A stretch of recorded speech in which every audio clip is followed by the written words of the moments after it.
10 محرم الحرام کو ہمیں یہ 3 کام ضرور کرنا چاہیے، بھولے سے بھی ہمیں یہ 3 کام نہیں چھوڑنا چاہیے۔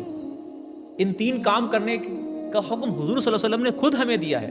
اگر یہ 3 کام ہم کر لیں گے نا تو ہم صحیح معنی میں ہم محرم کا حق ادا کر سکتے ہیں، یوم عاشورہ کا حق ادا کر سکتے ہیں۔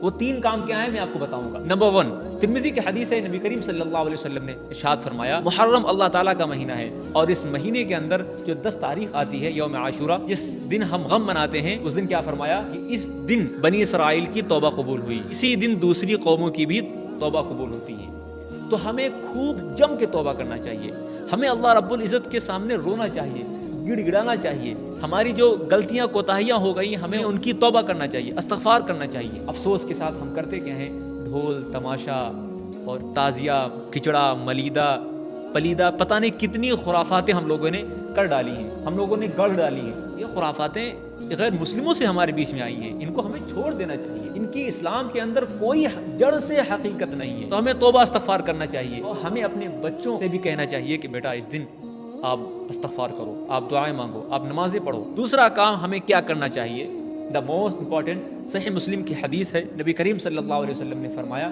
یوم عاشورہ کا روزہ ایسا روزہ ہے، یہ ایسی بھوک پیاس ہے جو کہ رمضان کے بعد اگر کوئی سب سے مقدس اگر کوئی روزہ ہے، اگر جس کی فضیلت ہے تو وہ یوم عاشورہ کا روزہ ہے۔ رمضان کے بعد، رمضان کے تو ہیں ہی ہیں، اس کے بعد اگر کوئی روزہ ہے تو یوم عاشورہ کا روزہ ہے۔ یہ ایسا روزہ ہے کہ یہ پچھلے سال بھر کے گناہوں کا کفارہ بن جاتا ہے۔ تیسرا کام ہمیں کیا کرنا چاہیے، یہ بھی بہت ہی ضروری ہے، وہ یہ ہے کہ اس دن اپنے اہل و عیال کے اوپر، اپنے بچوں کے اوپر خوب خرچ کرنا چاہیے، ان کی ضروریات کو پورا کرنا چاہیے، جیسا وہ مانگیں ان کو لانا چاہیے، جس چیز کی وہ ڈیمانڈ کریں ان کی پوری کرنا چاہیے۔ آپ ان کے اوپر خرچ کریں گے تو اللہ رب العزت آپ کے رزق میں برکت عطا فرمائے گا، کشادگی کر دے گا، خوب برکت فرمائے گا آپ کے رزق میں۔ ہمیں خرافات کو چھوڑ کر، جو رسمیں ہیں، جو گندی رسمیں ہیں، جو فالتو کی رسمیں ہیں، ہمیں ان کو چھوڑ کر جو صحیح معنی میں جو محرم الحرام کا جو حق ہے، یوم عاشورہ کا جو حق ہے، جو ہمیں کرنا چاہیے،